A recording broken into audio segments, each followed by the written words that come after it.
Okay. இந்த வீடியோவில் நம்ம என்ன பார்க்க போறோம்னா 3 BHK படத்தை வந்து நான் ஓனா பார்த்த ஒரு எக்ஸ்பீரியன்ஸ் உங்களுக்கு கிட்ட ஷேர் பண்ணிக்கிறேன். இந்த படம் வந்து பார்த்தீங்கன்னா கரெக்டாக ரிலீஸ் ஆகி நான் போன வாரம் ஃப்ரைடே ரிலீஸ் ஆச்சு. இன்னைக்கு டேட் வந்து பார்த்தீங்கன்னா 10, இன்னைக்கு 10ஆம் தேதி. எப்படியும் ஒரு 5 நாளுக்கு மேலே ஆயிடுச்சு. நானே இதை மிஸ் பண்ணிட்டேன். இப்போதான் போய் நானே தியேட்டர் போய் பார்த்துட்டு வந்தேன். ஸோ அந்த படத்தை வந்து ஸ்ரீ கணேஷ் வந்து இயக்கியிருக்காரு. ரொம்ப நாள் கழிச்சு சரத்குமார், தேவயானி மேம் வந்து ரொம்ப நாள் கழிச்சு இந்த மூவில கொடுத்துருக்காங்க. அதுக்கப்புறம் சித்தார்த், அப்புறம் மீதா அவங்க வந்து சிஸ்டர் ரோல் பண்ணியிருக்காங்க சித்தார்த்துக்கு. ஸோ இந்த படத்தை பார்க்கும்போது என்ன எனக்கு இதுவாச்சுன்னா, நம்ம ஃபேமிலிக்குள்ள ஒரு எப்படி ஒரு சுச்சுவேஷன் இருக்குமோ அந்த ஒரு விஷயமும் அப்புறம் இந்த காலத்துக்கு ஏற்ற மாதிரியான ஒரு மூவியா இருந்தது. மொத்தத்தில் பார்த்தா இந்த மூவி வந்து ஸ்டோரியா பார்த்தா வேற லெவல்ல இருந்தது. அப்புறம் அந்த கேஸ்டிங்னு பார்த்தீங்கன்னா ஒரு இருக்கிறதே மொத்தம் 4 பேர் தான். அந்த 4 பேரை சுற்றி தான் கதை. ஏன்னா ஒரு வீடு இந்த 4 இதுக்குள்ள தான் லோ பட்ஜெட்டாக தான் இருக்கும் எனக்கு தெரிஞ்சு. ஸோ அவ்வளோ அற்புதமாக கொண்டு போயிருக்காங்க இந்த மூவியை. எல்லாருமே வந்து இந்த மூவி பார்க்க வேண்டியது.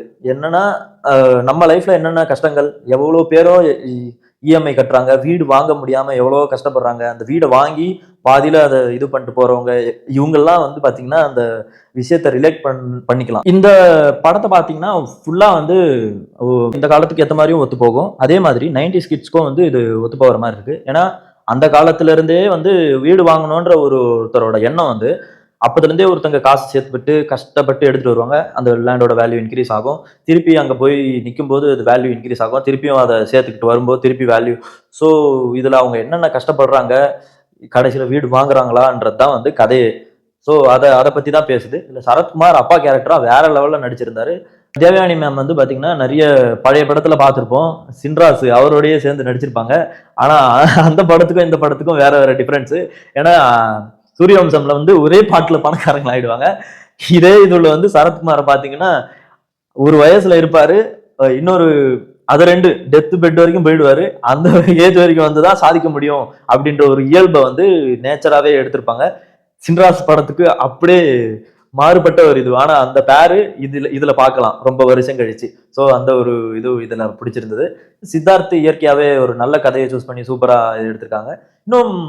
இன்னமும் கூட கதையில இன்னும் நிறைய ஆட் பண்ணிருக்கலாம். இந்த ஒர்க் லைஃப் பேலன்ஸ் எல்லாமே காட்டியிருப்பாங்க. அது எல்லாமே நமக்கு ரிலேட் ஆகும். ஆனா இந்த படம் எல்லாருமே பார்க்க வேண்டிய ஒரு படம். ஏன்னா ஒரு மிடில் கிளாஸ் லைஃப்ன்றது இப்படிதான் இருந்துகிட்டு இருக்கு எல்லாருக்குமே. வேலையிலே ஆகட்டும், வீடாகட்டும், மேரேஜ் லைஃப் ஆகட்டும், ரிலேட் பண்ற வகையில தான் எடுத்திருக்காங்க. ஓவராலா இந்த படம் வந்து எனக்கு ரொம்ப பிடிச்சிருந்தது. ஒரு 5 ஸ்டார் ரேட்டிங் அப்படின்னா அதுல ஒரு 4 ஸ்டார் கொடுக்குற அளவுக்கு இந்த மூவி இருந்துச்சு. இதெல்லாம் தான் பார்க்க வேண்டிய படமே ஆக்சுவலா இன்னைக்கு உள்ள சுச்சுவேஷன்ல. மற்றவங்களாம் ரிவ்யூ கொடுக்குறாங்க. அது வந்து நான் பார்த்துருந்தேன். இந்த நேரடியாகவே சொல்றேன், ப்ளூ சட்டை மாறன் அவர் வந்து என்னமோ பெரிய யோகியம் மாதிரி அவர் என்னமோ ஒரு படம் எடுத்தாரு. அப்படியே பயங்கர டாப்ல போய் எவ்வளவு கலெக்ஷன் ஆச்சுன்னு கூட இன்ன வரைக்கும் தெரியல. இவர் என்னமோ போய் மூவி ரிவ்யூ பண்றாரு. ஒரு நியாயமா கொஞ்சமாச்சு இது இருக்கணும். எப்படிதான் படத்தை படமா தான் பார்க்கணும். இந்த மனுஷன் என்னமோ செகண்ட் ஹாஃப் நல்லா இல்லை, அது வந்து காசா கிராண்ட ப்ரொமோட் பண்றாங்க அப்படின்னு சொல்லி பேசியிருக்கிறாரு. என்னத்தை ப்ரொமோட் பண்றாங்க? படத்தை படமா பார்த்தா எல்லாமே நமக்கு சரியா தான் தெரியும். இந்த மாதிரி தப்பா வந்து ஒரு நல்ல ஒரு படத்தை வந்து டீப்ரொமோட் பண்றது வந்து தப்பு ஆக்சுவலா. ஏன்னா அதுல அப்கமிங் டைரக்டர்ஸ், நிறைய புது ஆக்டர்ஸ், எவ்வளவோ லைட் மேன், நிறைய இவ்வளவு பேர் உழைப்பு இருக்கு. இவரும் ஒரு படம் எடுத்திருக்காரு. அந்த இங்கிலும் தெரியாம ஒரு ரிவ்யூ, இந்த மாதிரி நெகட்டிவ் ரிவ்யூஸ்லாம் தயவு செஞ்சு எடுத்துக்காதீங்க. உங்களுக்கு என்ன தோணுதோ நீங்களே போய் பார்த்து எக்ஸ்பீரியன்ஸ் பண்ணி ஒரு படத்தை இது பண்ணுங்க. எவ்வளவுதான் நெகட்டிவ் ரிவ்யூ கொடுத்தாலும் நான் எப்பவுமே அப்படிதான் படம் பார்க்கறது. யாராவது நெகட்டிவ் ரிவ்யூ கொடுத்தா அப்பதான் வந்தது நான் போய் பார்த்து அதுல என்ன குட் அண்ட் பேட் இருக்குன்னு நான் பார்த்து தெரிஞ்சுக்கணும்னு சொல்லி நான் ஆசைப்படுவேன். ஸோ வந்து இந்த படத்தை வந்து போன வீக் மிஸ் பண்ணவங்க அடுத்து வர வீக்கெல்லாம் வந்து ஃபேமிலியோட போய் பாருங்க. அது ரொம்ப நல்ல எக்ஸ்பீரியன்ஸ் கொடுக்கும்.